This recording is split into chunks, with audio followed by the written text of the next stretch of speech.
ያክዳለች። እኔ ምንም ማቀው ነገር የለም አቶ ደጀኔ የሚባል ማቀው ነገር የለም ብላ ሁሉ ነገር ክዳ ነበር። መጀመሪያ ልጁ እንደተናገረ ደረጀ የሚባለው የወንድሙ ሚስት ያማግጥ እንዲገደል ትእዛዝ ሰጥቶ ነበረ። ግን እኛ አልገደል ነው ብሎም ልጁ ተናግሮ ነበር። ለካ እዛ አዲስ አበባ ያለችው የሱ ሚስት ናት ተብሎ ነው የተወራ ነበረው። በዛ ሰዓት አቶ ኤልሳን ፍለገ በሄደበት ሉልን ደረጀ ይህ የወንድሜ ቤት ነው፣ እሷም የወንድሜ ሚስት ናት፣ ወንድሜ ደግሞ ክፍለ ሀገር ፊልድ ወጥቷል ብሎ ነው የተናገረው ነበረው። ሰራተኛዋ ደግሞ እንደዛ ብላ ነው የተናገረችው ነበረው። ግን ያ ሁሉ ውሸት ነበር። ዛሬ እውነቱ ወጣ። አውቆ የእሱ ሚስት እንደሆነች ነች እንጂ ቅምጥ ናት እንጂ ምንም እሱ ከአንድ ሚስት ውጭ እንደሌለው ሚስቱን ክፍለ ሀገር እንደሆነች። ምክንያቱም ልጁ በዛ ሰዓት የተናገረችው አባቴ አንድ ሚስት እንጂ የለውም፣ ተው እኔና ወንድሜ ወልደዋል፣ ሌላ ሚስት የለውም፣ አባቴ ለእኛ ነው የሚለፋው። ግን በመሀል ተፈሪ ከተያዘ በኋላ የሱ ስቃይ በጣም ስላሳሰበው ድምፁ መስማት አልቻለም። ስልክ ሲደውለት አይሰራም።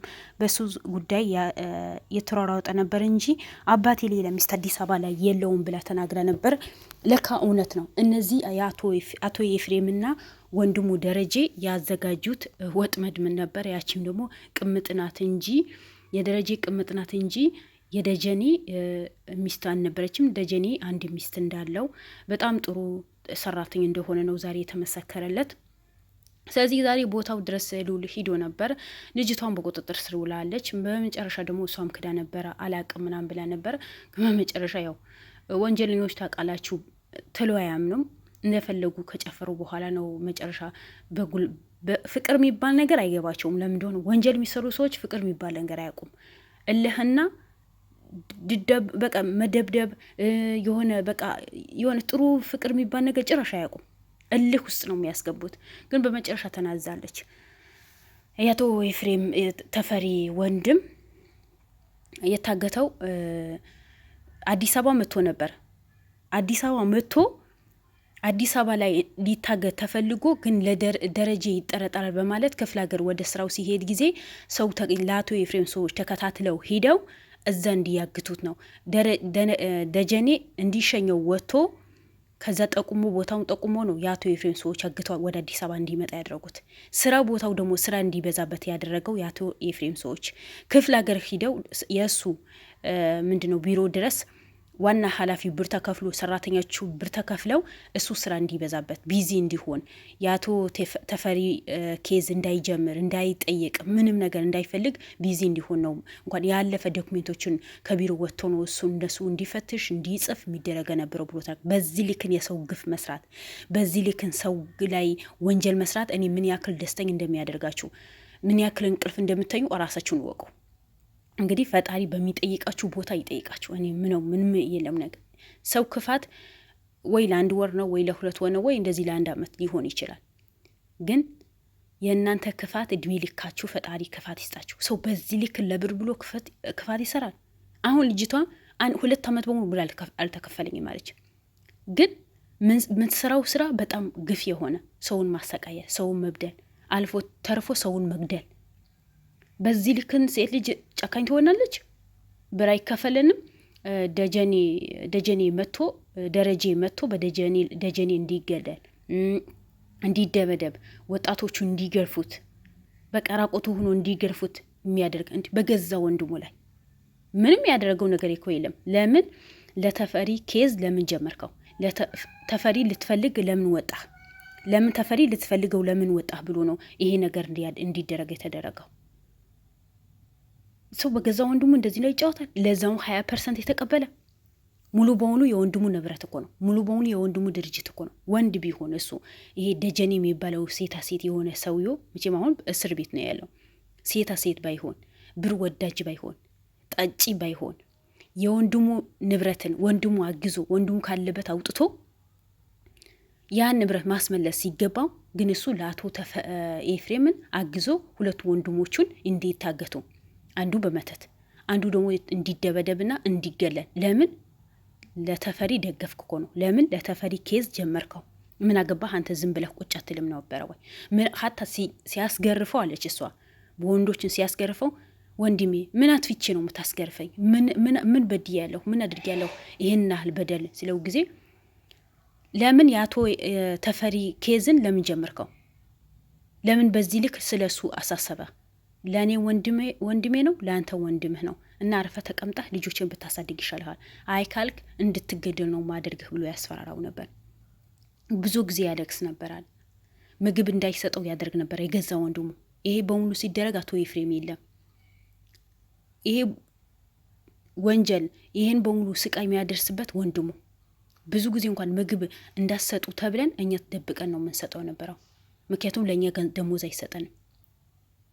ሀታ ወንድሙ ሊገደል ትእዛዝ ሲሰጥ ጊዜ ደጀኔ የሚባለው እውነትም ደጀኔ የሆነ ነገር ነው። አቶ ተፈሪ ወይ ፍሬም ነው አይ መግደል የለበትም በቃ እንዲታገትና ይሰቃይ፣ ምንም አይነት ኬዝ እንዳይከፍትብን፣ የተፈሪ ዶክሜንት እንዳይፈልግ እዛው ታግቶ ይቀመጥ እንጂ እንዳይገደል ካለ በኋላ ነው የተተወው እንጂ ብዙ ጊዜ ሊገደል ትእዛዝ አውጥቶበታል ወንዱ። በመጨረሻ በቃ አስወግዱት፣ እንዳይቀመጥ እንዳላየው፣ ስመጣ እንዳላየው አስወግዱት ብሎ ትእዛዝ ሰጥቶን ሂዶ የምናደርገው ነገር ስናጣ መጀመሪያ ላይ ከእሱ ጋር ከአቶ ደጀኔ አቶ አይባልም ከደጀኔ ጋር የሚሰሩ ጋርዶች ነበሩ። ብር አይከፈላቸውም ነበር። ከዛ እነሱ ጋር ደውለን የሆነ የምትፈልጉት ነገር አለ፣ መረጃ የምታገኙበት ሰው አለ፣ ስለዚህ ኑ ውሰዱ ብለን በ2 ሚሊዮን ብር ተደራድረን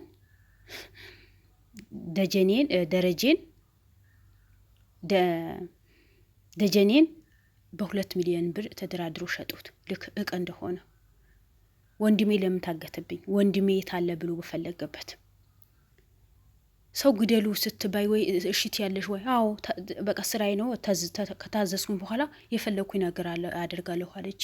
ሴት ልጅ በዚህ ልክ ጨካኝ መሆን አግባብ ነው እንዴ? እስከ መቼ የምትኖሪበት ዱንያ ናት? እስከ መቼ ቤተሰቦችሽ ሊነኩ ማትፈልጊው ከሆነ የሰውን ቤተሰብ ለምን ደሞ ታሰቃዩ? ማነሽና አንቺ ቤተሰቦችን ተከባክበሽ የምታኖሪያቸው ከሆነ የሰውን ቤተሰብ መንከባከብ ልክ የልሳን አጎት ደጀኔን ልክ እንዳንቺ አባት እኮ ነው። ልጅቷ እኮ እሷ አባቷ ፍለጋ በወጣችበት እኮ ነው የታገተችው።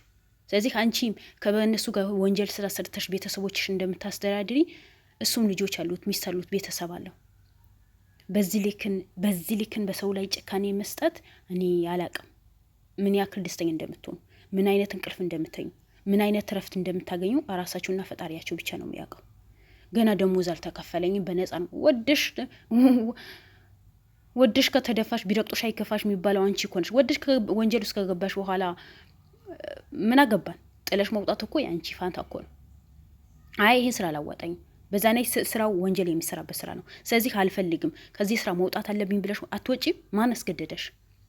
እንደፈለጋችሁ ገብታችሁ ጨፍሩና እንደዚህ ሁኔ ለቤተሰብ ሁኜ ደሞዝ አልተከፈለኝ፣ ቤተሰቦች ምስኪን ናቸው፣ ብር ፍለጋ ነው ምናምን ትላላችሁ። እኔ አንዳንዳችሁ እኔ በአደባባይ ነው በእሳት ብትቃጠሉ ነው ደስ የሚለኝ። ሰው የምታሳቃዩ ሰዎች፣ ሰው በገዛ ሀገሩ እንዳይኖር የምታረጉ ሰዎች፣ ብር ወዳጅ ሰዎች፣ ለብር ብላችሁ ሰውን የምታሰቃዩ፣ ለብር ብላችሁ ሰው ገብቶ እንዳይወጣ የምታረጉ ሰዎች፣ እናንተ በዛ ልክን ብትቃጠሉ፣ በዛ ልክን ብትቀጡ ደስ ይለኛል። ግን ለአገራችን ላይ እስር ቤት ትወረወራላችሁ፣ ትቀለባላችሁ፣ ትወጣላችሁ። ማንም ይጠይቃችሁ የለም። እንደፈለጋችሁ ነው የምትኖሩት። እና ለማንኛውም በመጨረሻ እንደዛ አቶ ደጀኔ ደረጀ ሳይሆን አቶ ደጀኔ ያገቱ ወይስ በ2 ሚሊዮን ብር ገዝቶ የሄዱ ሰዎችን ደውላ እንድታስመጣ የሆነ ስራ ተብለው ደውላ እንድታስመጣቸው ሉልን ነገራት። እሺ ያለች።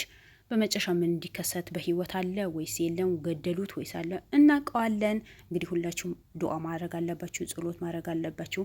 ጥሩ ስራ የሚሰሩ ሰዎች ሁሌ አሸናፊ መሆን አለባቸው። የአቶ ተፈሪ ወንድሜ ጠፋ የት ገባ ብሎ ብር ሳይሆን ወንድሙ በፈለገበት ነው ይህን ያህል በገዛ ወንድሙ ይህን ያህል ስቃይ ያደረሰበት። አንዱ ወንድሙ ሊፈልግ ወጣ፣ ወንድሙ ፈለገ በወጣበት ሌላ ወንድሙ ጠላት ሆኖ ተነሳበት። እንደዚህ አይነት አረመኔ እኔ አይቼም ሰምቼም አላውቅም። ስለዚህ እያንዳንዳቸው የእጃቸው አግኝተው ሁላቸውም የተበደሉ በሆኑ ዋጋቸው አግኝተው ቤታቸው የሚኖሩበት ጊዜ ቅርብ ያድርግልን። ላይክ ሼር አድርጉ። ሰላም አለይኩም ወራህመቱላሂ ወበረካቱ።